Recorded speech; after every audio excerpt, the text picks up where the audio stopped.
Please welcome the nicest guy in show business, Mr. Henry Winkler.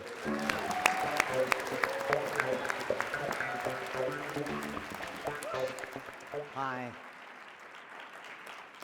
So the Paddy Chayefsky Laurel Award for Television Writing Achievement is your guild's highest award. It is named after one of the most articulate artists in the entertainment industry. And tonight you're giving it to one of the most influential writers in the entertainment industry. This is a man who owned ABC's comedy block for 10 years. He is the father of the Fonz. How you doing, Daddy-O? Laverne and Shirley, Mork. He is the stepfather of Felix and Oscar, and the godfather of anybody who meets him, Garry Marshall.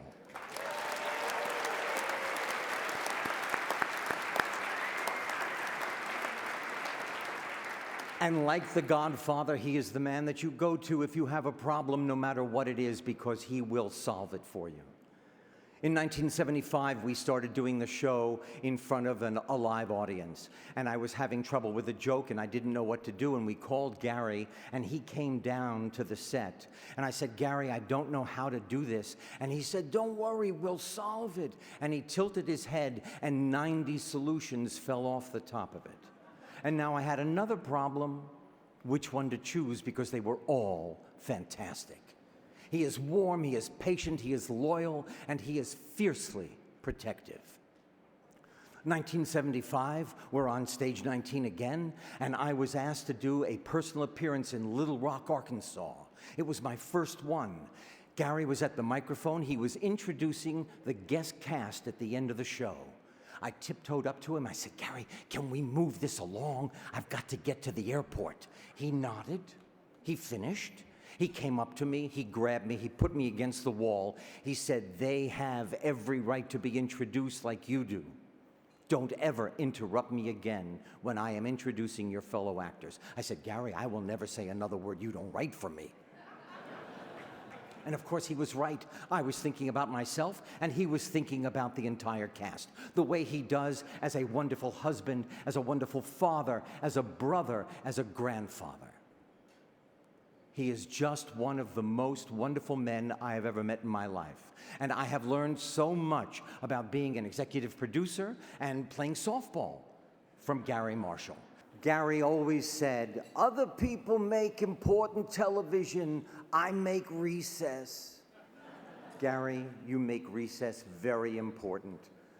For advancing the literature of television and making outstanding contributions to the profession of the television writer, it is a joy, it is my honor to present the winner of the Writers Guild of America West's 2014 Paddy Chayefsky Laurel Award for Television Writing Achievement,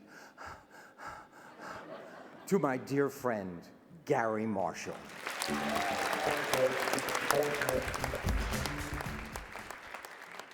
Hi, how are you? I'm Penny's brother. How are you doing? I'm very happy to get this award. Thank you for holding. There's no podium. I had planned. It's not here. But I'm more... Hello, where you from? It's like a nightclub. Hi, how you doing? Anyway, it's a great honor because Paddy Chayefsky was a guy I really admired. He was from the Bronx. I'm from the Bronx. I know you thought Mississippi here, but you knew I was from the Bronx right away. And actually, he went to my high school, Paddy Chayefsky, DeWitt Clinton High School. There's one person, good. Many writers went to DeWitt Clinton. Actually, Neil Simon, Arthur Miller, Stan Lee, we were all at DeWitt Clinton. It was an all-boys school. We had nothing to do but write about girls. That's why they produced so many writers, DeWitt Clinton in the Bronx, but particularly Paddy Chayefsky. And it is an honor to be a part of it tonight. I didn't even touch the award, but I will in a minute. But first, I have to acknowledge some people, because it is a collaborative business, and my people have been sitting here since 4 o'clock, so I have to acknowledge them sincerely, but quickly.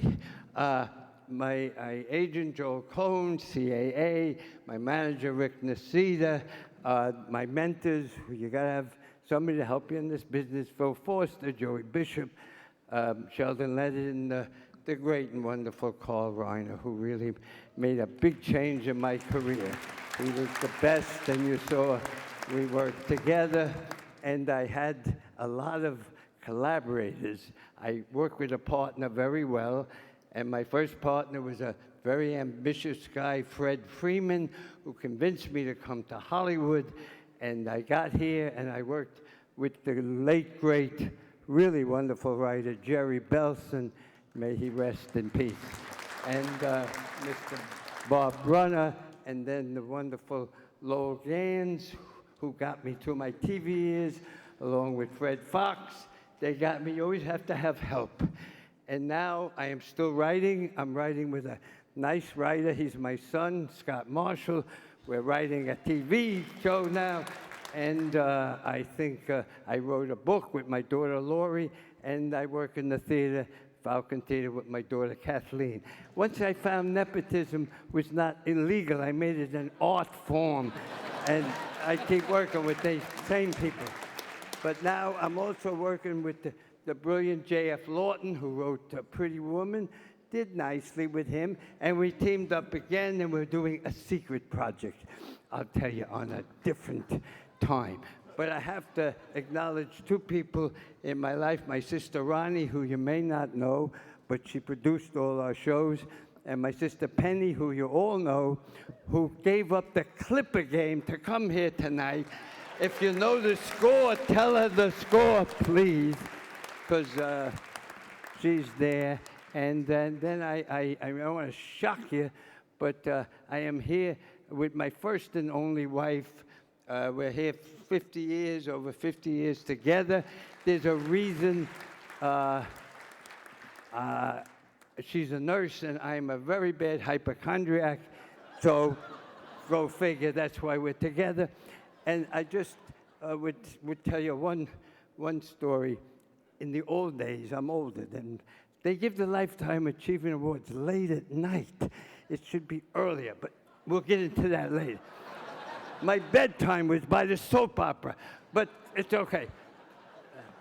In the old days, 1962, they had a different kind of a Writers Guild show. They had the writers sang and danced, and there was musical things, and they had a big party. It lasted till midnight, but it was a good show.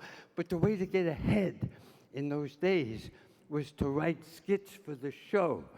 So I was going to write a skit, and then, you know, as we all know, we procrastinated, sharpened the pencils. I didn't write. It was 11 o'clock. I was ready to go to bed. What am I going to write a skit for a show? And then I said, all right, I'll finish. I stayed up till 1 o'clock in the morning. I finished the skit. And those days they had stars doing the skit. And my skit was done by Lucille Ball and another actor who I don't remember. And I, unfortunately, at the time, I didn't have enough money to come to this affair. So I didn't come, but my friend was there, and he told me it played pretty good. And I learned the lesson. It's nice to see your work when it's on, but I couldn't afford to come. But a year later, Lucy hired me to work on her show because she knew somebody told her I wrote that skit. So now I'm here tonight, and I really can afford to buy the tickets. Tonight they gave me 2 free seats. Look, go figure. Circles of life. So anyway, I leave you with, they always say give advice. My advice has always been Samuel Beckett, who said, fail, fail again, fail better. Always fail better, you'll get ahead. Always interesting that Samuel Beckett and I both wrote pieces called Happy Days, and they're both still running. So we all know, really, in this room, that the hardest job is always filling blank paper. No matter what anybody says, that's the hardest job. So I thank you, and I salute all of you for filling blank paper. Thank you very much.